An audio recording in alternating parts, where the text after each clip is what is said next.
अभी एक प्रॉब्लम हम लोग ये लेकर चल रहे हैं कि हमें नेचुरल नंबर्स को प्रिंट करवाना है 1 से लेके 10 तक के। 1 2 3 4 5 6 7 8 9 10 मेरे पास आउटपुट में ये आना चाहिए। तो सोचो कैसे होगा ये काम। हमने अभी तक तो केवल स्टेटमेंट प्रिंट करवाया था। देखिए कैसे कर सकते हैं। यहाँ पर पहले हम लोग लगाएंगे फॉर लूप।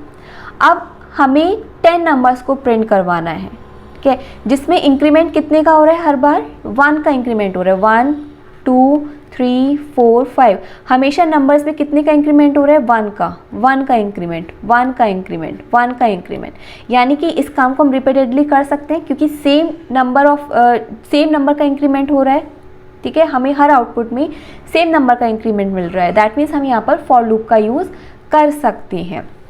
तो कैसे करेंगे, देखिए for i is equals to, मैंने स्टार्ट किया 1 से लूप, ठीक है, सेमीकोलन, कंडीशन लगाई मैंने i less than equals to 10 and then यहाँ पर मैंने लगाया i प्लस प्लस। क्योंकि i प्लस प्लस क्यों लगाया, क्योंकि मुझे 1 का इंक्रीमेंट चाहिए था।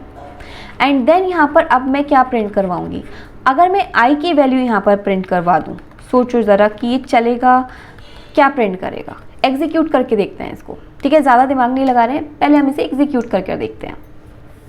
तो देखिए क्या होगा। सबसे पहले यहाँ पर हमारे पास सबसे पहले i की वैल्यू कितनी हुई, 1 हुई, ठीक है। तो i is less than equals to 10, condition true है, तो इसने i की वैल्यू बढ़ाकर कितनी कर दी, अभी 2 कर दी है। और यहाँ पर ये पहुँचा printf i।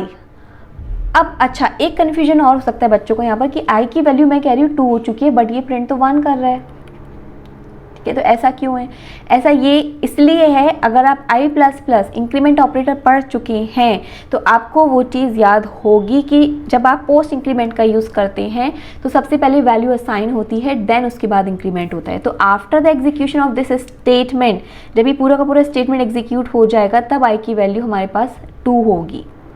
यहाँ पर मैं i इक्वल्स टू 2 इसलिए लिख रही हूँ ताकि आपको समझ में आएगी i प्लस प्लस का यूज़ हम क्यों करें, just to increment the value. तो यहाँ पर जो i की वैल्यू प्रिंट होगी वो क्या होगी, जो यहाँ पर i की वैल्यू चल रही है, इंक्रीमेंटेड वैल्यू। तो अभी तो हमारे पास i की वैल्यू कितनी है, 1 है, तो हमारे पास आउटपुट में कितना आ गया, 1 आ गया।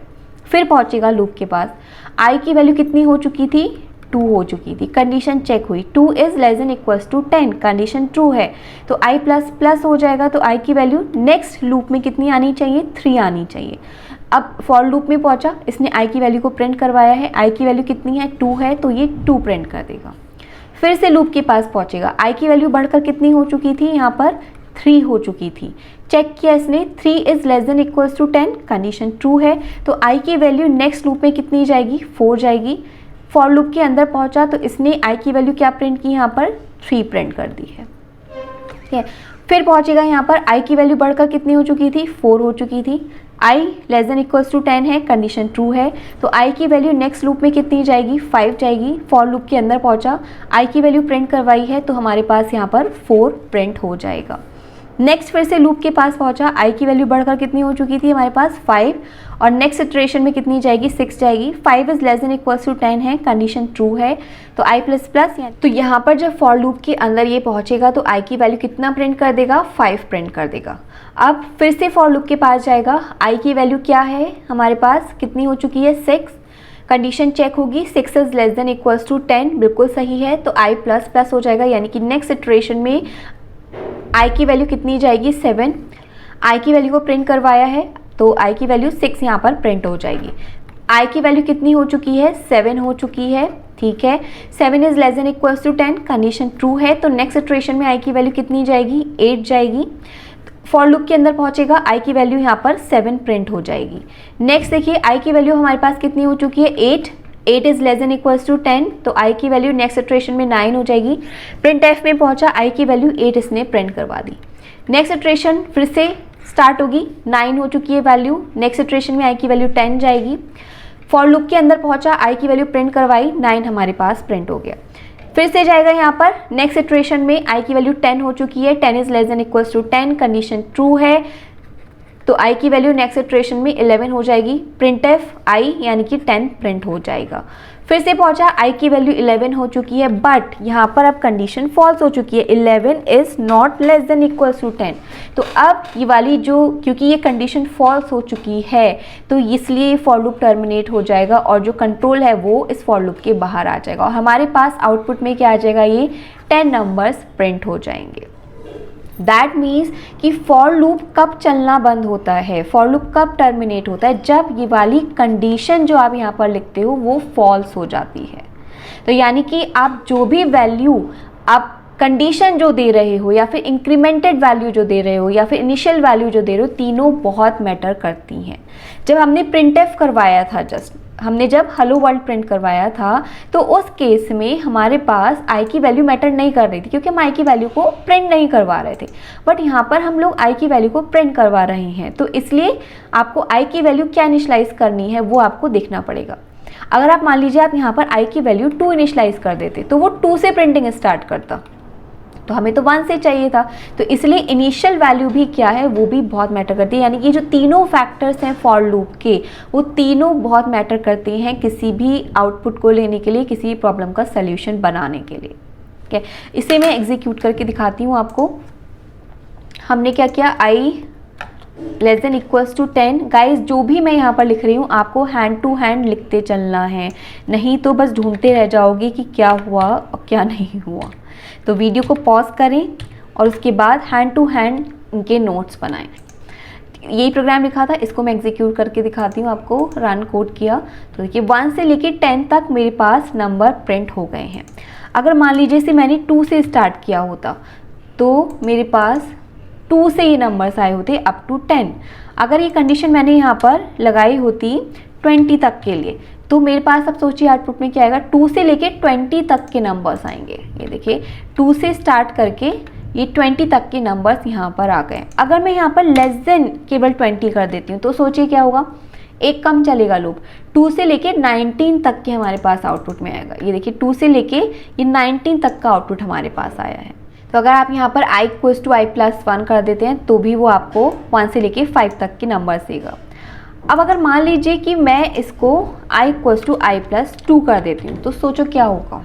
हमने क्या किया, यहाँ पर फॉर लूप लिया है, i इज इक्वल्स टू 1 लिया है, i less than equals to 5 लिया है, i इक्वल्स टू i+2 किया है एंड देन i की वैल्यू को यहाँ पर हमने प्रिंट करवाया है। तो देखो क्या होगा, i की वैल्यू 1 है, ठीक है, तो कंडीशन चेक हुई, 1 is less than equals to 5, बिल्कुल सही है। i की वैल्यू अब इंक्रीमेंट हो गई, कितनी हुई है, +2 हुई है। तो i की वैल्यू 1 थी, 1 + 2 कितनी हो गई, 3, यानी कि नेक्स्ट इटरेशन में i की वैल्यू कितनी जाएगी, 3 जाएगी। आपने i की वैल्यू को प्रिंट करवाया तो i की वैल्यू 1 प्रिंट हो जाएगी। फिर से लूप पर पहुंचा, अब i की वैल्यू कितनी हो चुकी है, 3 हो चुकी है, क्योंकि अब ये इस इंक्रीमेंट पर डिपेंड कर रहा है। ज़रूरी नहीं है आप यहाँ पर प्री इंक्रीमेंट या पोस्ट इंक्रीमेंट या पोस्ट डिक्रीमेंट, प्री डिक्रीमेंट का यूज़ करें, आप इस तरीके के एक्सप्रेशंस भी यूज़ कर सकते हैं। बस चीज़ों में i की वैल्यू में, यहाँ पर आप जो ये वेरिएबल ले रहे हैं उसकी वैल्यू में इंक्रीमेंट या डिक्रीमेंट होना चाहिए ताकि लूप चलता रहे। ठीक है, तो i की वैल्यू 3 हुई, कंडीशन ट्रू है, तो नेक्स्ट इटरेशन में i की वैल्यू कितनी जाएगी, i की वैल्यू अभी अपडेटेड कितनी है, 3 + 2 दैट इज 5। प्रिंट करवाई आपने i की वैल्यू तो 3 आ जाएगा। फिर से पहुंचा, i की वैल्यू 5 हो चुकी है, 5 is less than equals to 5 है, तो ठीक है आगे बढ़ेगा। अब i की वैल्यू नेक्स्ट इटरेशन में कितनी जाएगी, 5 + 2 दैट इज 7, और यहाँ पर i की वैल्यू क्या प्रिंट होगी, 5। नेक्स्ट पहुंचेगा, अब i की वैल्यू कितनी हो चुकी है, 7, but 7 is not less than equals to 5, तो कंडीशन फॉल्स हो जाएगी यहाँ पर और ये जो कंट्रोल है वो इस लूप के बाहर आ जाएगा और हमारे पास आउटपुट में कितना आएगा, जस्ट i 1 3 एंड 5। तो इसको देखो मैं आपको एग्जीक्यूट कर दिखाती हूँ। देखिए 1 3 एंड 5 हमारे पास आ गया। तो जैसे मैंने i+2 किया, आप i+3 5 7 जो भी आप करना चाहते हो वो कर सकते हो। तो थोड़ा थोड़ा आई गेस आपको समझ में आ रहा होगा कि लूप, फॉर लूप का यूज़ हम लोग कहाँ पर कर रहे हैं, जहाँ पर चीज़ें रिपीट हो रही हैं but with the same differences, but with the same incremented values. ठीक है, जैसे 1 3 5 2 2 का डिफरेंस था, मैं अगर यहाँ पर 3 कर देती हूँ तो सारे ही आउटपुट में 3 3 का डिफरेंस आएगा। यहाँ पर हमारे पास 1 1 का डिफरेंस आया था, तो ये क्या कहलाता है हमारे पास लूप कंट्रोल। यहाँ पर देखिए मैंने एक क्वेश्चन लिखा हुआ है प्रैक्टिस क्वेश्चन में, int i equals to 1 for i equals to 1, i less than equals to 5 and then print f i। And इसको टर्मिनेट किया है एंड देन उसके बाद हमने आई प्लस प्लस किया है।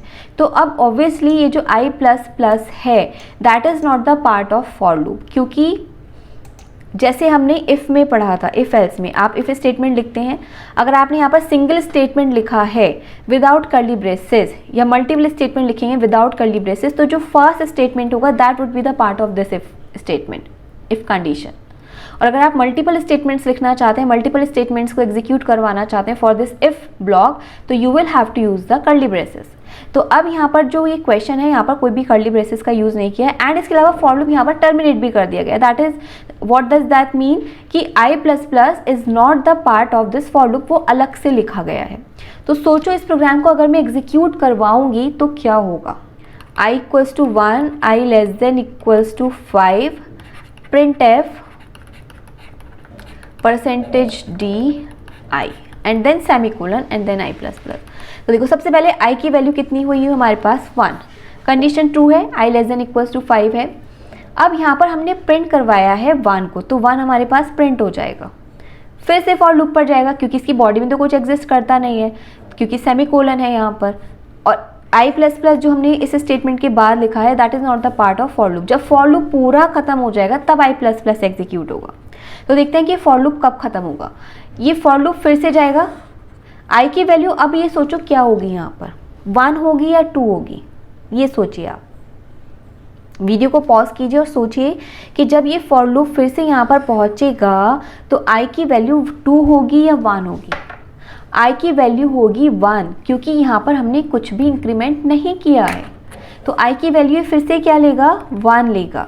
कंडीशन चेक करेगा, 1 is less than equals to 5, ठीक है। तो फिर से i की वैल्यू क्या प्रिंट करवा देगा, 1। फिर से लूप पर जाएगा क्योंकि अभी तक टर्मिनेट नहीं हुआ है, कंडीशन फॉल्स नहीं हुई है ये, तो ये लूप चलता रहेगा।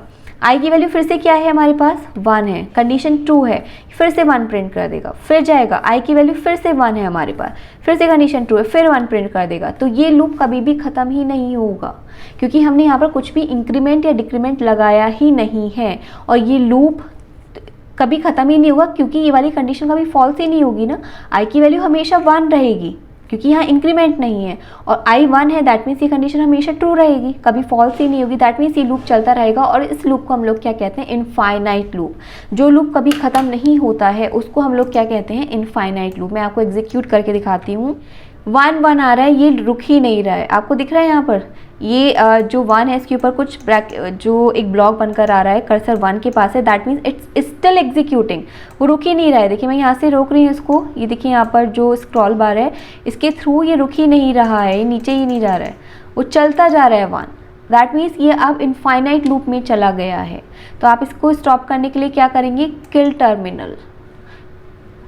यहाँ पर अब अगर आप i प्लस प्लस कर देते हैं, प्लस कर दिया तो प्रिंट तो कुछ करवाया ही नहीं है, तो ये लूप हमें कुछ भी प्रिंट करके नहीं देगा। 5 टाइम एग्जीक्यूट हो जाएगा बट हमें कुछ भी प्रिंट करके ये नहीं देगा। तो आई होप कि आपको समझ में आ गया होगा कि किस तरीके से फॉर लूप काम करता है। अभी यहाँ पर इस लेक्चर में मैंने आपको बताया है फॉर इंक्रीमेंट। डिक्रीमेंट किस केस में लगाएंगे, अगर आपको प्रिंट करवानी है वैल्यूज़ इन डिक्रीमेंटेड ऑर्डर, जैसे कि अगर आपको प्रिंट करवाना है 10 9 8 7 6 5 4 डिक्रीमेंटेड ऑर्डर में, तो वहाँ पर हम लोग यहाँ पर डिक्रीमेंट ऑपरेटर का यूज़ करेंगे। कैसे करेंगे, जैसे मैं आपको पहले इसे एग्जीक्यूट करके, पहले मैं आपको प्रोग्राम करके दिखाती हूँ और फिर आपको समझ में आएगा। हमने किया यहाँ पर i माइनस माइनस, और हम मान लीजिए 10 नंबर्स को डिक्रीमेंटेड ऑर्डर में प्रिंट करवाना चाहते हैं, तो यहाँ पर हमने लगाया ग्रेटर देन इक्वल्स टू 1 और यहाँ पर लिया मैंने 10। अभी मैं आपको उसको समझाती हूँ कैसे चल रहा है ये। कंट्रोल एस करते हैं और एग्जीक्यूट करते हैं इस प्रोग्राम को, देखते हैं आउटपुट क्या है। अच्छा आउटपुट तो अभी आएगा ही नहीं, यहाँ पर हमें प्रिंट एफ लगाना पड़ेगा ना, प्रिंट एफ तो लगाया ही नहीं है। Print F percentile D comma I, control S किया, एग्जीक्यूट किया, तो देखिए 10 9 8 7 6 5 4 3 2 1 हमारे पास आउटपुट में आ गया है। यहाँ पर ये देखिए 10 9 सब 1 तक, बट ये लूप कैसे लगाया अब मैंने, वो हमें देखना है। चलो वो बताती हूँ मैं आपको। तो लूप है हमारे पास for i is equals to 10, i greater than equals to 1, i minus minus, and then print f percentile D comma I. Execute करके देखते हैं और फिर समझते हैं कि हमने ये वैल्यूज़ क्यों ली। देखिए क्या हो रहा है यहाँ पर। सबसे पहले आई की वैल्यू कितनी आई यहाँ पर 10। अब आई की वैल्यू हमने 10 से इनिशलाइज की है। उसके बाद चेक हुआ i is greater than equals to 1, condition true है, तो इसने आई की वैल्यू कितनी कर दी -1, यानी कि नेक्स्ट इटरेशन में आई की वैल्यू कितनी जाएगी 9 जाएगी, क्योंकि आई की वैल्यू अब 10 है। प्रिंट एफ आई किया तो आई की वैल्यू कितनी प्रिंट हो जाएगी 10 प्रिंट हो जाएगी। इसको हम 5 तक ले लें, थोड़ा सा लूप कम चलेगा और आपको भी बोरियत कम होगी। 5 लिया हमने यहाँ पर और ये 4 आ जाएगा, तो हमारे पास प्रिंट क्या हुआ अभी 5। नेक्स्ट इटरेशन पे पहुंचा, आई की वैल्यू घट के कितनी हो चुकी है 4 हो चुकी है। कंडीशन चेक हुई, i is greater than equals to 1, condition true है। आई माइनस माइनस हुआ, दैट मीन्स नेक्स्ट इटरेशन में आई की वैल्यू कितनी जाएगी 3। इस वाली वैल्यू में से हम माइनस कर रहे हैं, जितनी बार ये एग्जीक्यूट हो रहा है वो इसकी करंट वैल्यू में से माइनस करता है।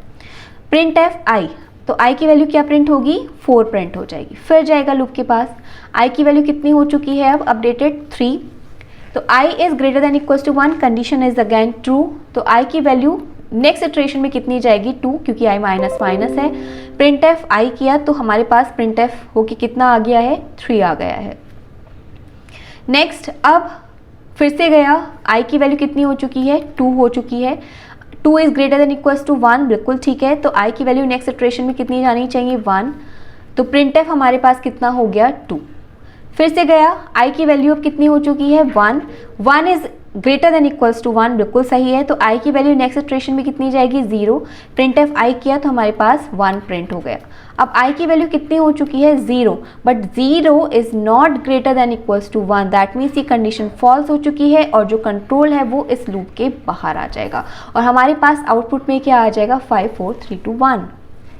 दैट मीन्स जैसे हमने इंक्रीमेंट ऑपरेटर का यूज़ कब किया था, जब हम लोग आउटपुट में इंक्रीमेंटेड वैल्यू चाहते थे 1 2 3 या 2 4 6 3 5 7 इंक्रीमेंटेड वैल्यूज़ है ना ये, तो हमने इंक्रीमेंटेड यहाँ पे इंक्रीमेंट ऑपरेटर का यूज़ किया था। बट अगर हमें डिक्रीमेंटेड वैल्यूज़ चाहिए तो we will have to use the decrement operator obviously. But क्योंकि हमें जो प्रिंट करवानी थी वैल्यूज़ वो स्टार्ट करवानी थी 5 से, तो इसलिए हमने इनिशियल वैल्यू क्या ली है 5। आप वही करते हो, जब हमें 1 से लेके 10 तक की वैल्यू प्रिंट करवानी थी तो हमने i की वैल्यू कितनी दी थी 1 दी थी और उसे लूप को 10 टाइम चलाया था। अब हमें i की वैल्यू कहाँ से स्टार्ट करवानी है प्रिंट करवानी 5 से, तो इसलिए इनिशियल वैल्यू हम लोग क्या देंगे यहाँ पर 5 दी है हमने। अब यहाँ पर हमने ग्रेटर देन इक्वल्स टू का साइन यूज़ करेंगे। आप इसको याद भी रख सकते हो कि अगर आप डिक्रीमेंटेड ऑपरेटर यूज़ करते हैं तो जो हम ऑपरेटर यूज़ करेंगे वो ग्रेटर देन का यूज़ करेंगे, ठीक है, क्योंकि अब वैल्यू जो है डिक्रीमेंट हो रही है तो हम ग्रेटर देन i की वैल्यू जो है बड़ी रहनी चाहिए इस वाली वैल्यू से। जब हम लोग इंक्रीमेंटेड वैल्यू का यूज़ करते हैं तो i की वैल्यू हमेशा छोटी रहनी चाहिए इस बड़ी वैल्यू से। आप अगर मान लो यहाँ पर less than equals to 1 use कर लेते हो तो कंडीशन तो चलेगी नहीं है, i इक्वल्स टू 5 है, 5 is not less than equals to 1, तो कंडीशन आगे बढ़ेगी ही नहीं। तो यहाँ पर हम लोग यूज़ करते हैं ग्रेटर देन इक्वल्स टू का साइन और यहाँ पर क्या वैल्यू लेते हैं जहाँ तक हमें वैल्यू को प्रिंट करवाना था, ठीक है। तो आई होप आपको समझ में आ गया होगा कि इंक्रीमेंट ऑपरेटर का कब यूज़ करना है, हमें डिक्रीमेंट ऑर्डर का कब यूज़ करना है किसी भी फॉर लूप में। अब आपको क्या करना है, इस लेक्चर के बाद ये प्रोग्राम्स को सेम प्रोग्राम्स को एग्जीक्यूट करना, ठीक है, विद डिफरेंट वैल्यूज़ प्रिंट करवाना, तब आपको समझ में आएंगी कि कैसे वैल्यूज़ चेंज हो रही है। एंड साथ में ये ड्राई रन ज़रूर करना, ड्राई रन नहीं करोगे तो समझ में नहीं आएगा, ओके। अब नेक्स्ट लेक्चर में हम लोग देखेंगे इसके प्रैक्टिस क्वेश्चंस फॉर लूप के। नेस्टेड फॉर लूप मैं आपको बाद में बताऊंगी, वो बात की बात है। अभी नेक्स्ट लेक्चर में हम लोग देखेंगे इसके practice questions, so stay tuned.